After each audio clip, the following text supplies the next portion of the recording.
Right, what's up, my friends? This is Niko again. Yeah, I'm still gonna stop with that thick accent because I've been trying to kind of work on it because I have a message to tell you and I really care about this message. So I actually took time and learned your language so I know and I can understand you better.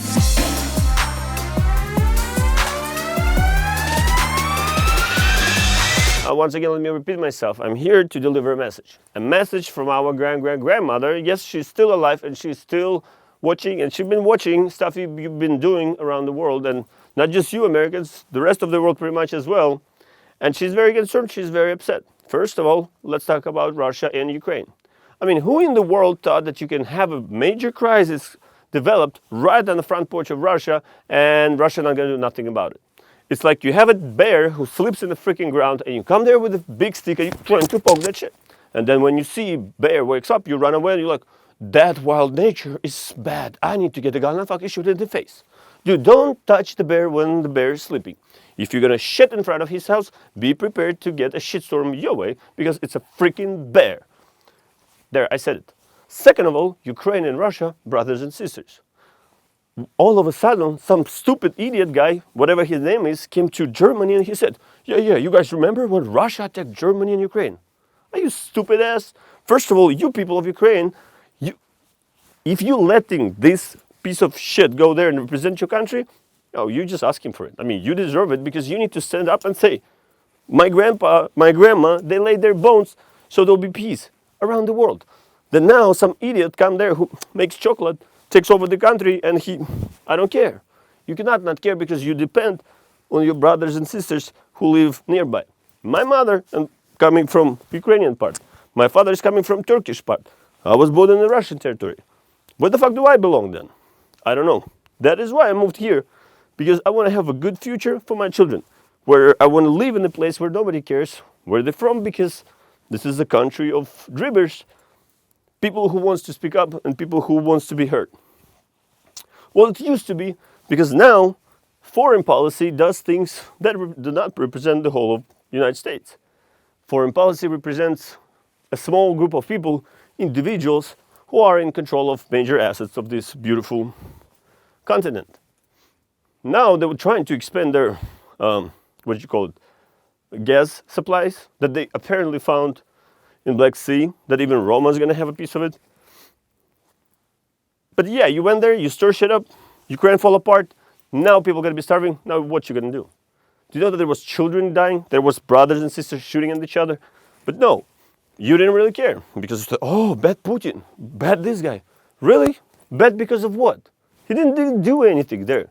People live there, they spoke Russian, they are Russian, 50% of Crimea is Russian. All of a sudden, what? They're going to change, bandits going to come into power, change the government, and no, it's my government. Really? I'm going to come today to your government in Sacramento and tell you, this is it, I took over the place. What, you're going to listen to my orders? Do you think Texas going to just, whoa, Texas, you're now Mexico. Do you think they're going to run with this shit? No, they're going to take machine guns and they're going to fight till death. They're not going to be freaking Mexico unless they wanted to. So if Russia went there and people decided it's okay, then it's okay. We did not have any fleet moving in. We actually had the army there standing since 1700s. It's been Russia since the beginning. Before that, it was Tatars. But it was like 500 years ago.